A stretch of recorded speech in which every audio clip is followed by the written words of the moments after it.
Ghaziabad police ने अंतर्राष्ट्रीय गिरोह का सरगना दुबई जाते हुए दिल्ली एयरपोर्ट में किया गिरफ्तार। 1 लाख का इनाम रखा हुआ था पुलिस ने। जैसे ही दुबई की फ्लाइट से दिल्ली एयरपोर्ट पर उतरा और चेकआउट करने लगता है तो दिल्ली पुलिस ने दबोच लिया। उसके खिलाफ लुकआउट नोटिस भी जारी हुआ था। जैसे ही गाजियाबाद पुलिस को उसकी गिरफ्तारी की खबर मिली, एक टीम दिल्ली पहुंची और जावेद को ट्रांजिट रिमांड पर अपने साथ ले गई। उससे पूछताछ की जा रही है। क्राइम ब्रांच के इंस्पेक्टर अब्दुल रहमान सिद्दीकी ने मामले की पुष्टि की। उन्होंने बताया कि नंदग्राम थाने में जावेद मीरपुरिया के खिलाफ केस दर्ज है। इसी केस पर में उसको गाजियाबाद पुलिस ने ट्रांजिट रिमांड पर लिया गया है। मीरपुरिया की पुलिस को काफी समय से तलाश थी, लेकिन वह चकमा देकर फरार हो जाता था। मीडिया रिपोर्ट के अनुसार जावेद पर मोबाइल टावर की रेडियो रिसीवर RR यूनिट चुराने का आरोप है। वह भारत से यूनिट की चोरी करके अन्य देशों में बेच देता था और बदले में लाखों रुपए वसूलता था। जावेद दिल्ली के मुस्तफाबाद का रहने वाला है। वह कबाड़ बेचने का काम करता था, लेकिन ज्यादा पैसे कमाने के लालच में उसने एक गिरोह बना लिया। गिरोह ने मोबाइल टावर की यूनिट चुराने का काम शुरू कर दिया। यूनिट चुराकर जावेद उन्हें विदेश में ले जाता था। जब पुलिस को जावेद की इस हरकत का सुराग मिला तो वह दुबई भाग गया। वहां से अपने गिरोह का संचालन करने लगा। गाजियाबाद पुलिस ने उस पर 1 लाख का इनाम घोषित कर दिया। साथ ही उसका लुकआउट नोटिस भी जारी कर दिया। इसी लुकआउट नोटिस के आधार पर उसे दबोचा गया। डीसीपी सिटी राजेश कुमार ने बताया कि जावेद के गिरोह में उसके फैमिली मेंबर्स, रिश्तेदार, दोस्त भी शामिल थे। सभी मिलकर साजिश रचने के बाद रेकी करके वारदात अंजाम देते थे। पुलिस ने जावेद के गिरोह पर शिकंजा कसते हुए जब गिरोह के मेंबर्स को गिरफ्तार करना शुरू किया तो पूछताछ में जावेद का नाम सामने आया। जावेद ही गिरोह का मास्टरमाइंड निकला। पुलिस ने जावेद के गिरोह के करीब 20 सदस्यों को दबोचा, लेकिन जावेद देश छोड़कर चला गया। इसीलिए पुलिस ने उस पर इनाम रखा, लुकआउट नोटिस जारी किया, जिसके आधार पर उसे एयरपोर्ट पर रोककर गिरफ्तार कर लिया गया।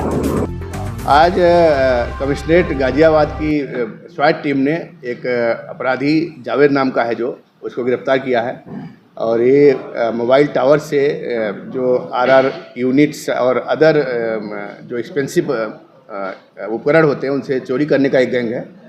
इस गैंग का पर्दाफाश मई महीने में हुआ था, जिसमें कुल 12 लोग जेल गए थे और उसमें ये अभी बचा हुआ था। तब से भाग रहा था, बीच में दुबई भाग गया था, फिर इंडिया आया था। इंडिया के बाद फिर दुबई जाने के फिराक में था। एक सूचना के आधार पर इसको एयरपोर्ट से पकड़ा गया है। यही इस पूरे गैंग का सरगना था और ये केवल गाजियाबाद में नहीं बल्कि उत्तर प्रदेश के कई ज़िलों में, इधर पश्चिमी उत्तर प्रदेश के और इन भारत के कई प्रदेशों के लोग इसके संपर्क में थे और काफ़ी चोरी का सामान पहले उनसे ले लेता था। RRU इसका खुद का भी गैंग था जो चोरी करता था और फिर उसको महंगे दामों में कुछ तो इंडिया में भी खपाता था, कुछ विदेशों में भी खपाने की बात आई है। पूछताछ से वो कर रहा था लगातार। इसकी गिरफ्तारी पर 1 लाख का इनाम भी यहाँ पे था पुलिस आयुक्त गाजियाबाद महोदय की तरफ से। तो ये हमारी टीम ने इसमें आज सफलता पाई। सर, पूर्व में भी तो साथी पकड़े गए थे, खुलासा किया गया था मई में। हाँ, ये पूरा 13 लोगों का गैंग था, तो 12 लोगों की उस समय गिरफ्तारी हो गई थी। ये नहीं मिला था, भाग गया था और भाग के दुबई चला गया था। तब से पुलिस के फिराक में थी। इसकी गिरफ्तारी पर 1 लाख रुपए का इनाम भी था और आज ये सफलता मिली है। इसको जेल भेजा जा रहा है। इसके पास से अभी काफ़ी माल मिला है जो इसने छिपा के रखा था। उसको भी ये धीरे धीरे सप्लाई करने वाला था, बेचने वाला था।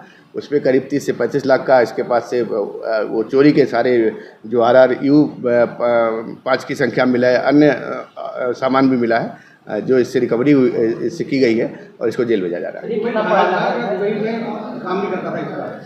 दुबई, चूँकि इसका काफ़ी संपर्क दुबई में भी हो गया था इसी अपराध के माध्यम से, तो वहाँ पे उनके संपर्क में रहता था और अपना काम करता था। इसका जो और गैंग था उसमें कुछ कबाड़ी भी थे पहले। ये भी चूँकि अगर देखा जाए तो इसका घर का काम कबाड़ का ही था। इसके पिता जो करते थे उनके साथ पहले कबाड़ काम करता था, तो इसके संपर्क में रहते थे। कितना पढ़ा लिखा है और उसका फैमिली बैकग्राउंड क्या है? ये फैमिली बैकग्राउंड इसका ये बहुत ज़्यादा पढ़ा लिखा नहीं है, कक्षा 3 पास है। मूल रूप से ये मुजफ्फरनगर के मीरापुर का रहने वाला है, लेकिन अब ये दिल्ली में ही रहता है। दिल्ली में एक जगह है जहांगीरपुरी, वहाँ पे रहता है। उसका परिवार भी वही रहता है और इसके परिवार में 2 भाई हैं। एक इसका भाई भी इसके साथ इन अपराधों में संलिप्त रहा है जो जेल गया था और माँ और पिता वही दिल्ली में रहते हैं। क्या बरामद हुआ है इससे? इससे अभी आज देखे थे तो ये अभी 5 मोबाइल टावर के रेडियो रिसीवर यूनिट मिले हैं इससे और डुप्लेक्सर 5 मिला हुआ है। तो इस प्रकार इससे करीब 30 से 35 लाख रुपए के जो सामान है उस बरामद हुई।